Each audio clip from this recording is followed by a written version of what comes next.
Hello दोस्तों, कैसे हैं आप सब।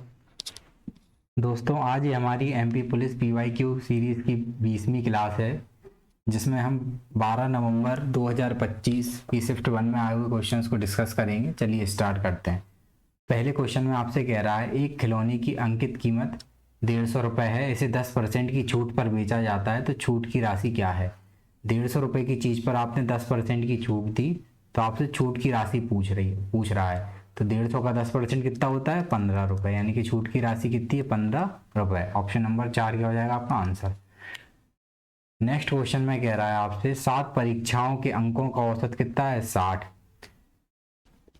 यदि एक अंक गलती से 70 के बजाय 40 दर्ज किया गया था, तो सही औसत क्या होगा।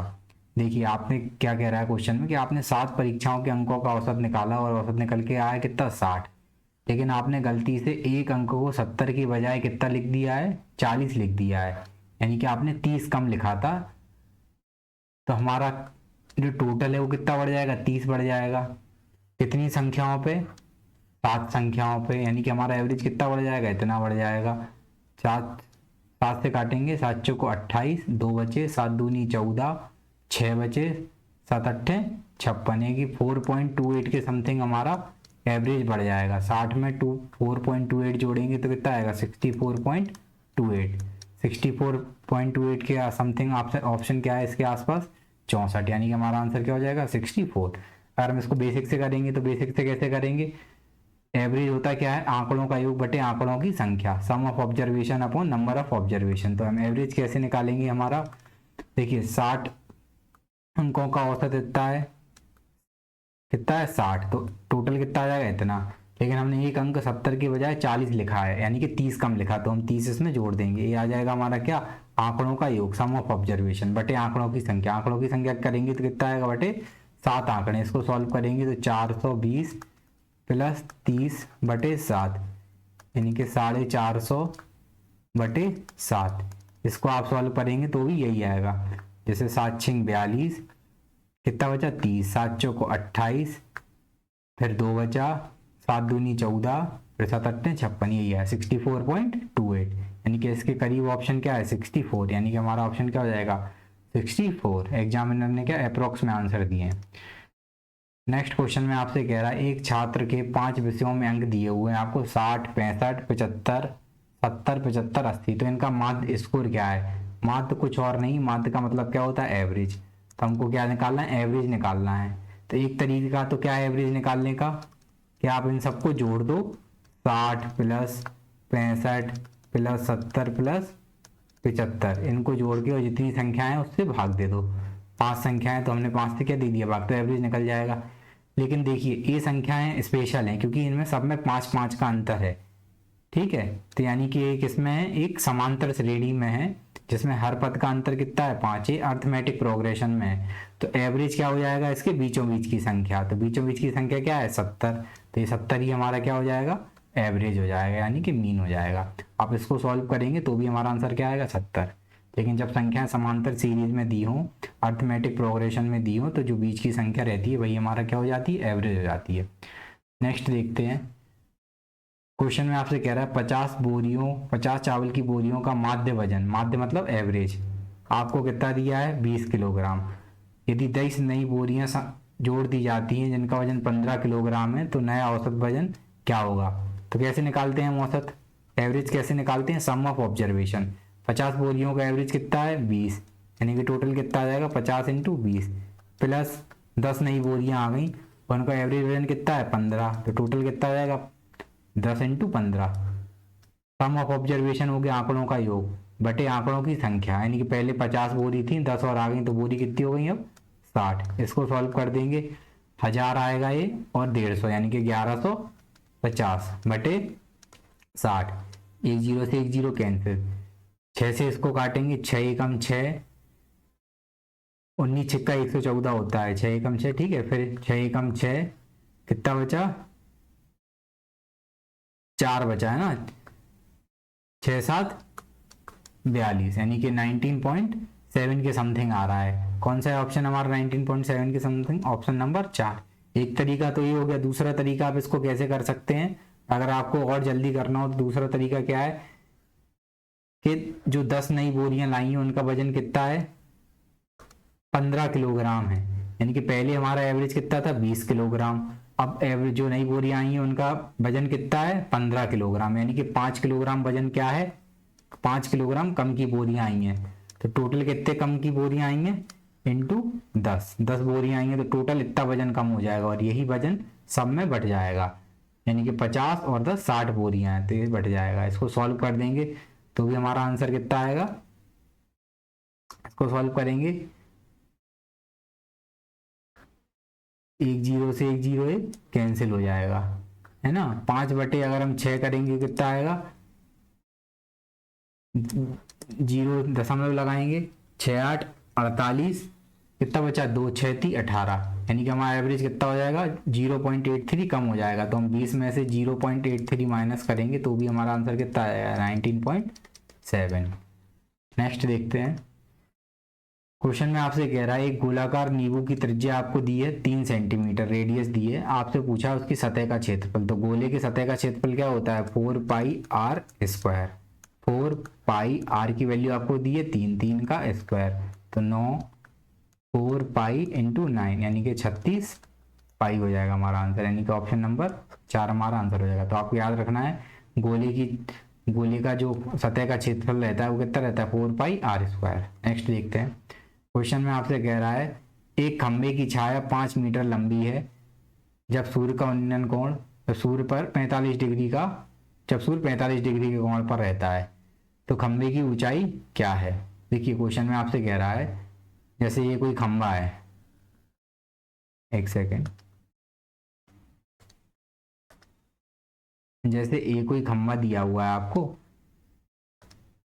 और खंबे की क्या है, ये जमीन पर परछाई बन रही होगी, ये सूर्य देवता होंगे यहाँ पे, ठीक है।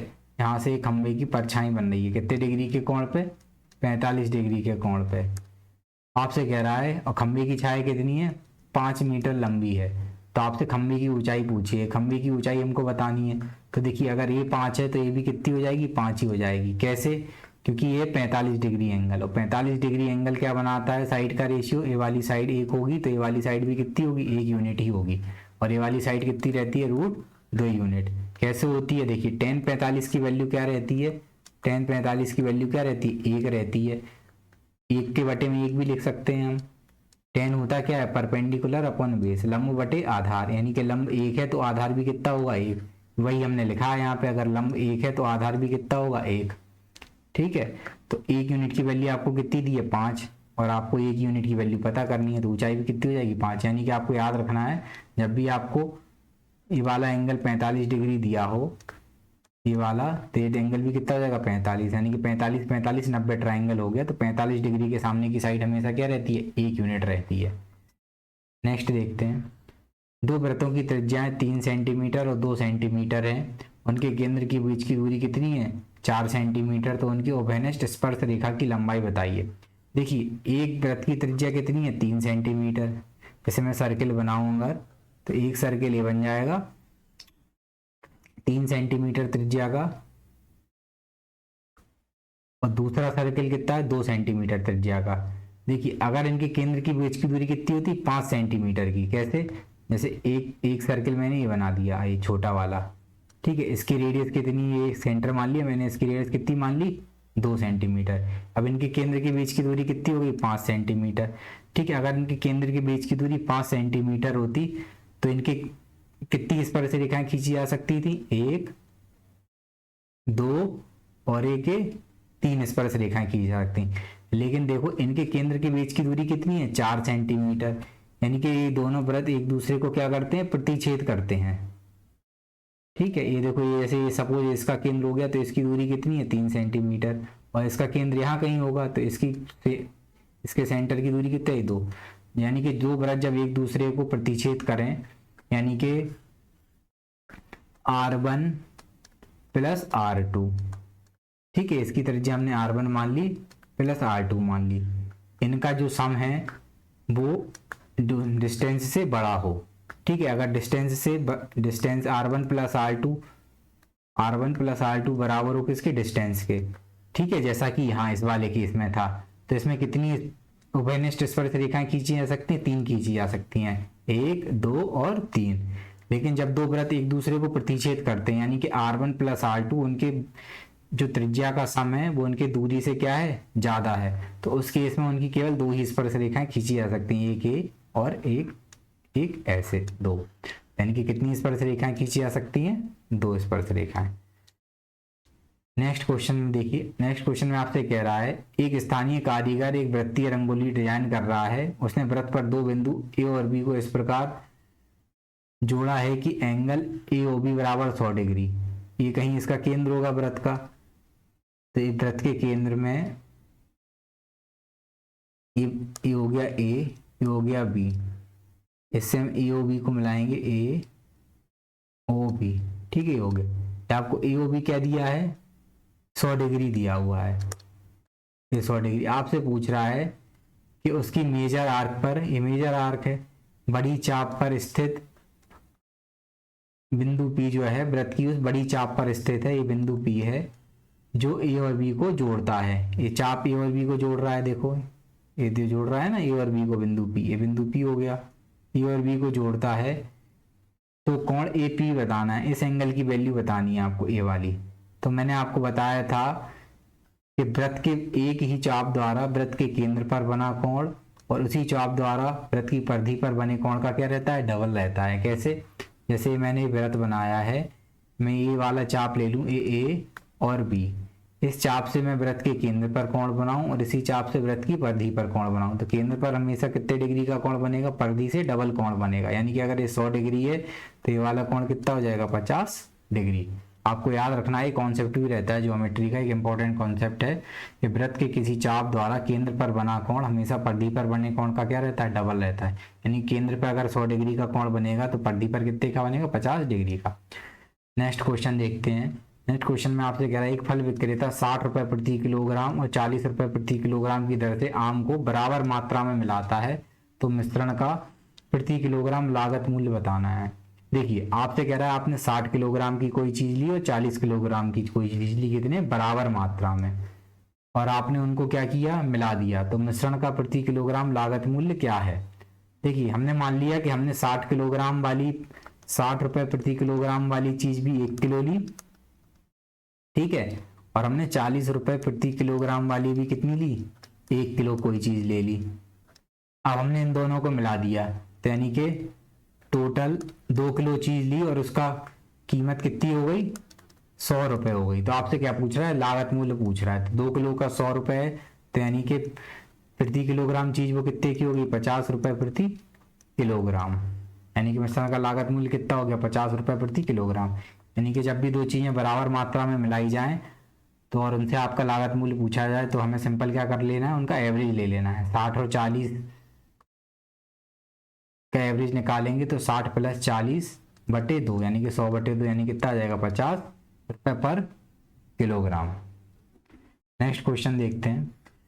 क्वेश्चन में कह रहा है इस एक्सप्रेशन का मान क्या है। तो इस एक्सप्रेशन आपको दी हुई है 64 भागित 8 इंटू 2 फिर ब्रैकेट प्लस 3 गुणा 4 माइनस 2 और ब्रैकेट। तो हम क्या करते हैं, बॉड मास के नियम में सबसे पहले ब्रैकेट सॉल्व करते हैं, ब्रैकेट के बाद क्या सॉल्व करते हैं, ऑफ, उसके बाद डिवीजन मतलब भाग। तो हम पहले क्या करेंगे, ब्रैकेट के अंदर भी सबसे पहले क्या सॉल्व करेंगे हम, डिवीजन भाग। तो 8 से 64 में भाग देंगे तो कितनी बार जाएगा, 8 बार। इस 8 का हम 2 में गुणा कर देंगे, प्लस यहाँ पे 4 थी 12 में से 2 माइनस कर देंगे, यहाँ पे कितना जाएगा 16, और 12 में से 2 माइनस करेंगे कितना जाएगा 10, यानी कि सॉल्व करने पे क्या आया हमारा 26। ऑप्शन नंबर 4 हमारा क्या हो जाएगा आंसर। नेक्स्ट क्वेश्चन देखते हैं। क्वेश्चन में आपसे कह रहा है एक परीक्षा में पास होने के लिए कुल अंकों में कम से कम 45% प्राप्त करना आवश्यक है। यानी कि अगर आपको पास होना है किसी परीक्षा में तो आपको 45% अंक लाना आवश्यक है। एक व्यक्ति उसे 1050 अंक मिले और पास होने से 30 अंक से वह रह गया, तो परीक्षा में कुल अधिकतम अंक बताइए।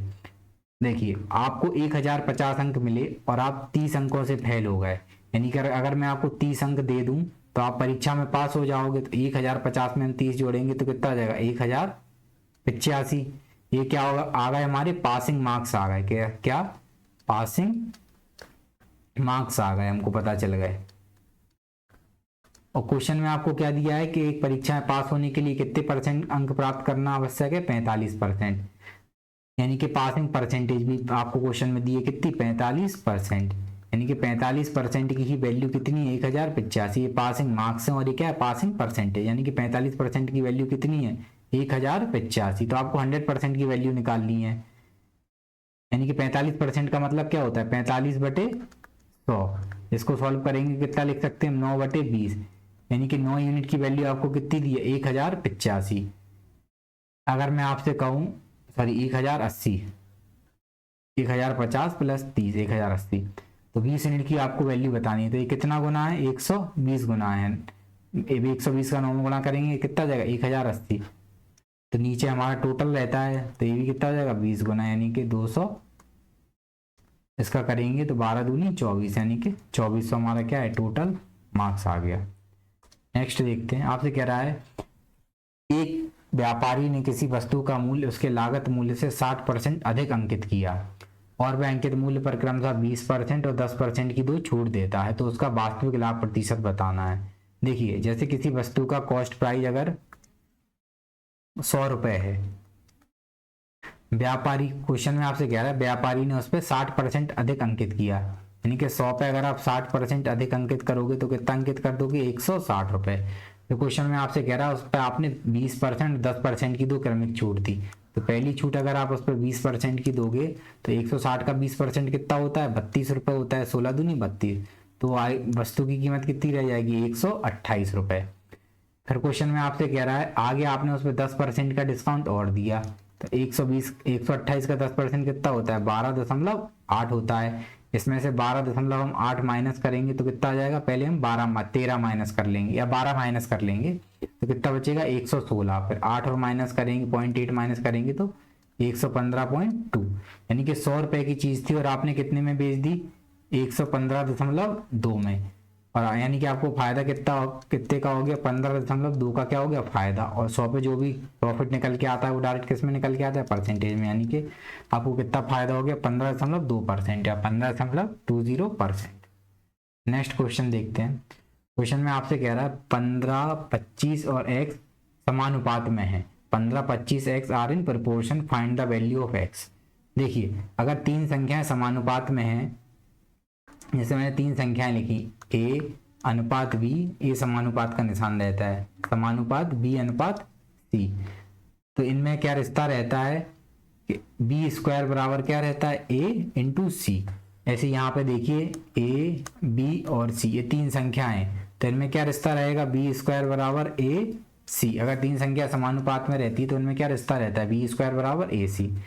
बी स्क्वायर मतलब 25 का स्क्वायर, यानी कि 25 गुणा 25 बराबर ए की वैल्यू कितनी है, 15, और सी की वैल्यू कितनी है, आपको क्या दी है, एक्स दी है, तो एक्स लिख लिया हमने। अगर हम इसको 15 5 से काटेंगे 3 बार और 5 से इसको काटेंगे 5 बार, यानी कि 125/3 नीचे आ जाएगा, 125/3। यानी कि एक्स की वैल्यू क्या निकल के आ गई आपकी, 125/3। ऑप्शन नंबर 2 हमारा क्या हो जाएगा, आंसर। नेक्स्ट क्वेश्चन देखते हैं। क्वेश्चन में आपसे कह रहा है एक समकोणीय वृत्तीय शंकु की ऊंचाई आपको दी है, हाइट कितनी 24 सेंटीमीटर है और रेडियस आपको दी है 60 सेंटीमीटर। आपसे पूछा है उसका कुल सतह का क्षेत्रफल क्या होता है। तो शंकु का कुल सतह का क्षेत्रफल, टोटल सरफेस एरिया कितना रहता है, पाई आर आर प्लस एल, ये टोटल सरफेस एरिया रहता है। यानी कि हमें इसके लिए क्या निकालनी पड़ेगी, स्लैंट हाइट निकालनी पड़ेगी, तिर्यक ऊंचाई। तो शंकु, कोई शंकु रहता है तो उसकी तिर्यक ऊंचाई क्या रहती है, ये वाली रहती है एल। इनमें क्या लग जाती है, पाइथागोरस प्रमेय लग जाती है। हमको ऊंचाई दी है 24, ये दी है 7, ये क्या हो जाएगा हमारा कर्ण हो जाएगा। तो 7, 24, 25 क्या रहता है, ट्रिपलेट। ये पाइथागोरस थ्योरम से कितना आ जाएगा, 24 का स्क्वायर प्लस 7 का स्क्वायर बराबर 25 का स्क्वायर। यानी कि एल की वैल्यू कितनी आ जाएगी, 25। इसको हम सॉल्व करेंगे, 22/7। आर की वैल्यू कितनी दी आपको, 7, और आर प्लस एल करेंगे, यानी कि त्रिज्या है 7 और प्लस एल की वैल्यू कितनी निकली, 25। इसको सॉल्व करेंगे, 7 से 7 कैंसिल, 22 इंटू 25 और 7 कितना हो जाएगा, 32।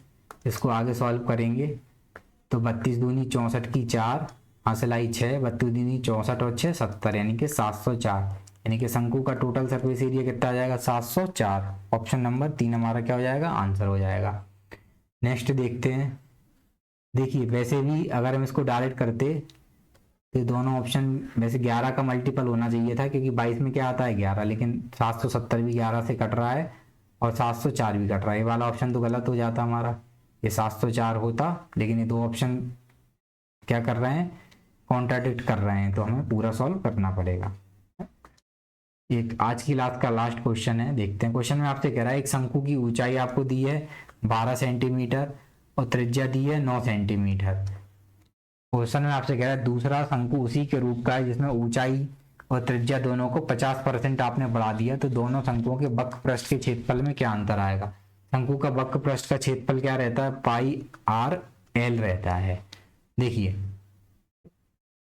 पहले शंकु की ऊंचाई हमने h1 मान ली और रेडियस r1 मान ली, हमको क्या चाहिए l, तो l की वैल्यू निकालनी है, तो इसको l1 मान लिया पहले शंकु को। मैंने अभी आपको बताया कि इनमें क्या लग जाती है, पाइथागोरस थ्योरम लग जाती है, तो यानी कि 12 का स्क्वायर प्लस 9 का स्क्वायर बराबर कितने का आएगा, l का स्क्वायर। 12 का स्क्वायर 144 प्लस 81 बराबर l का स्क्वायर, तो ये कितना आ जाएगा 225। 225 कितने का वर्ग रहता है, 15 का वर्ग रहता है, यानी कि l की वैल्यू क्या निकल के आएगी 15, यानी कि L1 की वैल्यू क्या निकल के आ गई 15। अब हम इसमें वैल्यू रख देंगे। देखिए हमने मान ली क्या, पहले शंकु का जो वक्र पृष्ठ का क्षेत्रफल है वो कितना हो जाएगा, पाई r1 L1, और दूसरे शंकु के अगर वक्र पृष्ठ के क्षेत्रफल की बात करें तो कितना हो जाएगा, पाई r2 और L2। ठीक है, पाई से पाई तो क्या हो जाएगा, कैंसिल। r1 की वैल्यू कितनी आ गई 9 और L1 की वैल्यू कितनी आ गई 15। अब आपसे कह रहा है क्वेश्चन में आपने त्रिज्या और ऊंचाई दोनों को 50% बढ़ा दिया। अगर त्रिज्या पहले 9 है तो इसको 50% बढ़ाएंगे तो कितनी हो जाएगी ये 150%, 150% या 1.5 हो जाएगी। ऐसी हाइट को, इसको आपने ऊंचाई को भी अगर 50% बढ़ा देंगे तो हमारी ये त्रिज्या ऊंचाई भी कितनी बढ़ जाएगी, 50% ही बढ़ जाएगी, तो ये भी कितनी हो जाएगी हमारी 15 है अभी, और ये भी 1.5 हो जाएगी। हम इसको सॉल्व करेंगे। देखिए 15 से 9 और 15 से 9 और 15 कैंसिल, दशमलव हटाएंगे यहाँ पे तो ऊपर क्या आ जाएंगे 2 जीरो आ जाएंगे। 5 से काटेंगे 3 बार, 5 से काटेंगे 20 बार, 5 से फिर 3 बार और 5 से 4 बार, यानी कि 4/9। ये हमारा क्या आ गया आंसर, 4:9। देखिए वैसे हमको क्वेश्चन में इतना करने की जरूरत नहीं थी, इसको शॉर्ट में हम कर सकते हैं। हमको पता है शंकु का आयतन क्या रहता है, पाई आर एल।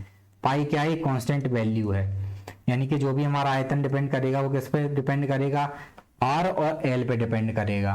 ठीक है, तो हमको इसमें वैसे एल निकालने की जरूरत नहीं थी, क्योंकि हमें एल निकालेंगे तो यहाँ से भी हम हाइट और इसका स्क्वायर करके निकालेंगे, हाइट और रेडियस का L1, फिर उसको बढ़ाएंगे। तो उस क्वेश्चन में क्या कह रहा है आप, रेडियस और हाइट को बढ़ा दिए 50%, तो हम इसको डायरेक्ट भी कर सकते हैं। देखिए जैसे हमने मान ली शंकु की, पहले शंकु की त्रिज्या r1 और ऊंचाई h1 और दूसरे शंकु की त्रिज्या r2 और ऊंचाई h2। अगर 50% का मतलब क्या होता है 1/2, यानी कि पहले शंकु की त्रिज्या अगर 2 है तो बढ़ा के कितनी हो जाएगी दूसरे शंकु की 3। ऐसी पहले शंकु की अगर हाइट 2 है तो 50% बढ़ाएंगे तो 2 से कितनी हो जाएगी 3। हमको पता है शंकु का वक्र पृष्ठ का क्षेत्रफल क्या रहता है, पाई आर एल, मतलब पाई तो कांस्टेंट रहता है, किस पे डिपेंड करता है, आर और एल पे। ठीक है, यहाँ पे हमें रेशियो निकालना है तो हमको एल निकालने की जरूरत नहीं है, त्रिज्या की ऊंचाई निकालने की जरूरत नहीं है, केवल आर और एस से ही सॉल्व हो जाएगा हमारा। देखिए तो आर यानी कि शंकु का वक्र पृष्ठ का क्षेत्रफल क्या हो जाएगा, r1 h1 2 × 2 और r2 h2 करेंगे तो 3 × 3, यानी कि 4:9। यहाँ से डायरेक्ट आ गया हमारा आंसर। चलिए दोस्तों, ये आज की क्लास का लास्ट क्वेश्चन था।